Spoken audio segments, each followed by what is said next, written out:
Mayong adlaw, mga higala. Welcome balik sa Ang Maayong Balita para sa Tanan.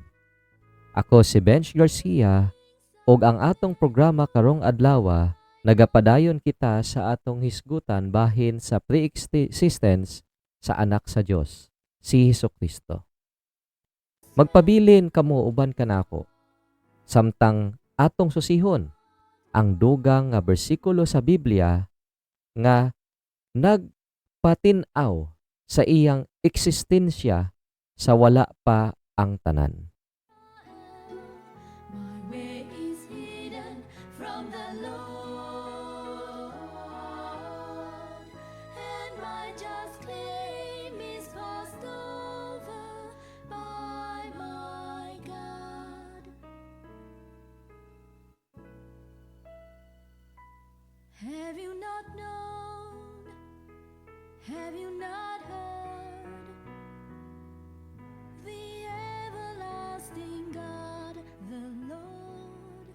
Sa atong unang bahin, atong nakita ang mga bersikulo sa Juan ug Kolosas nga nagpatinaw sa pagka-ana-ana ni Kristo sa sinugdanan pa lang. Karong adlaw, atong tan-awon ang dugang nga mga bersikulo nga nagpalalom sa atong pagsabot. Sugdan nato sa Micah 5 verse 2. The Lord,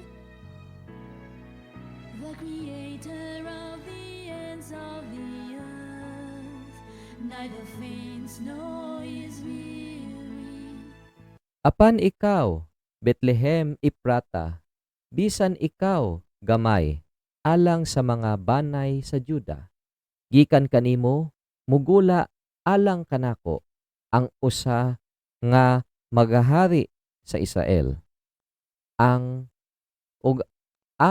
pagkatao gikan sa karaang mga adlaw, gikan pa sa walay katapusan.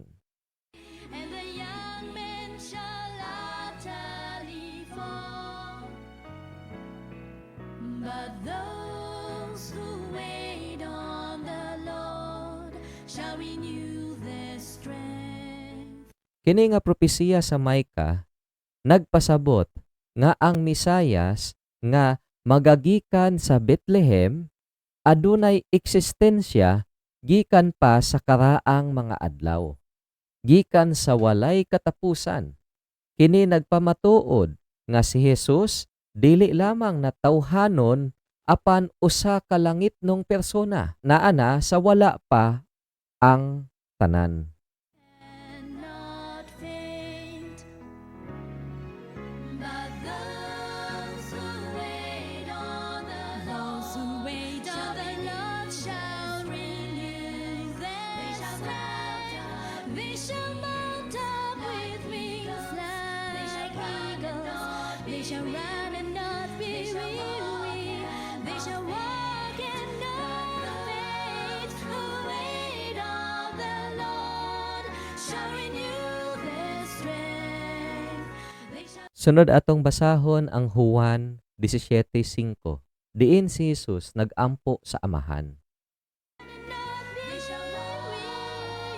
weary, not faint. Og karon Amahan, pasidunggi ako diha kanimo sa imong kaugalingon nga himaya nga akong kauban kanimo sa wala pa ang kalibutan. Mga higala ko nga tigpaminaw, ang kini nga mga butang atong giisa-isa ang mga bersikulo alang atong makita kung unsay gisulti sa Biblia lamang.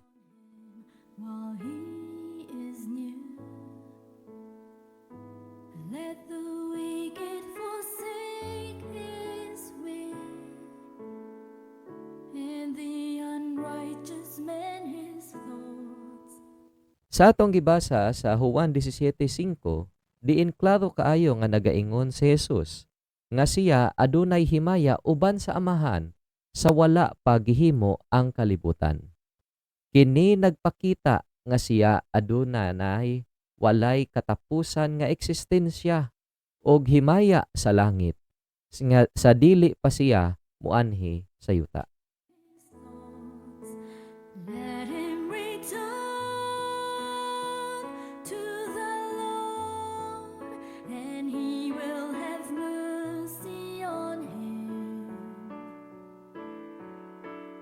And to our God, Atong tan-awon usab ang Hebrehanon 1, bersikulo 10 hangtod 12, diin ang amahan nagsulti bahin sa iyang anak. return to the Lord, and He will have mercy on him. Atong basahon sa Biblia, ikaw Ginoo sa sinugdanan nagpatukod sa yuta. Og ang mga langit mao ang buhat sa imong mga kamot.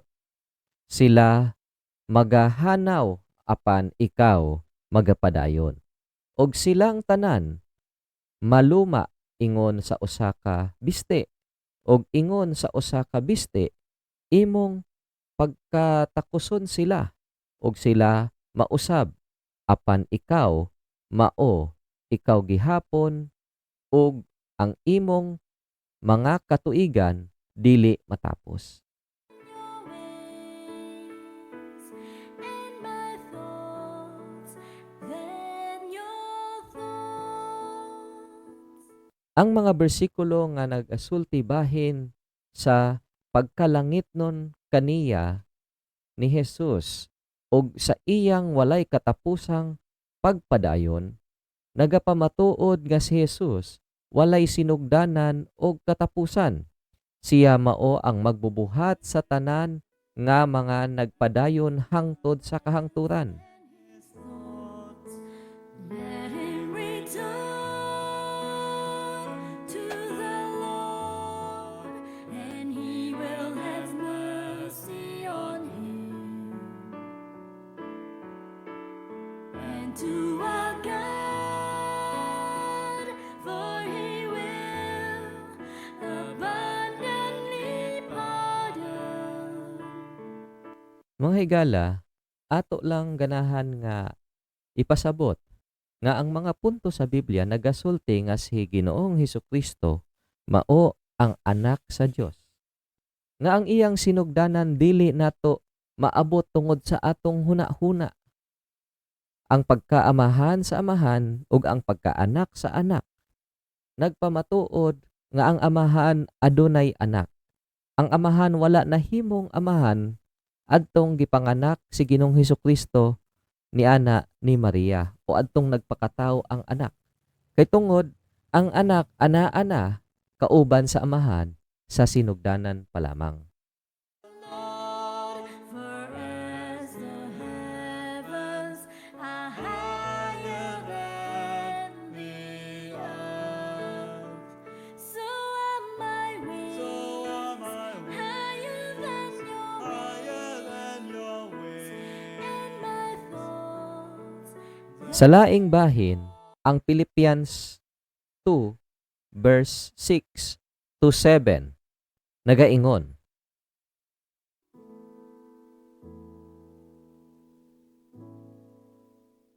nga bisan siya sa dagway sa Dios wala mag-isip nga usa ka pagkamakaw simpusyon ang pagkauban sa Dios. Utuhon ko mga higala ko. Nga bisan siya nga dagway sa Dios, bisan siya sa dagway sa Dios, no? Wala mag-isip nga usa ka pag-angkon, no? O pakisama sa Dios. Wala siya niingon nga ni pantay siya sa amahan.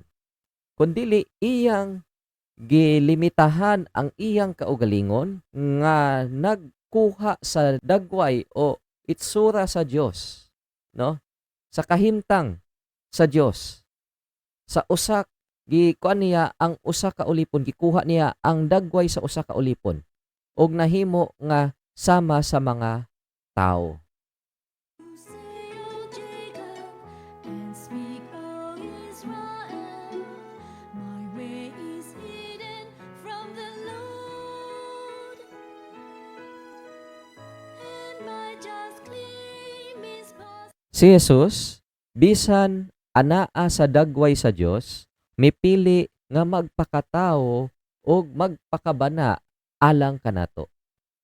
Kini nagpamatuod nga siya adunay walay kinutuban nga eksistensya bisan pa siya sa iyang pagka-tao. The creator of the ends of the earth neither faints nor is weary. His understanding is unsearchable.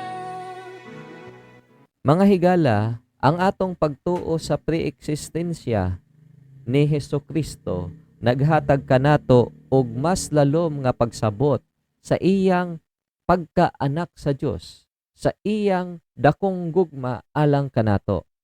Si Jesus nga mao ang anak sa Dios midaog sa kamatayon aron kita maluwas.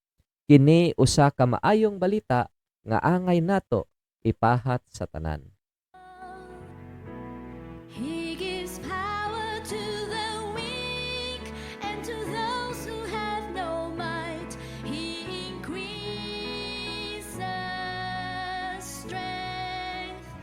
Salamat sa inyong pagpaminaw sa ang maayong balita para sa tanan.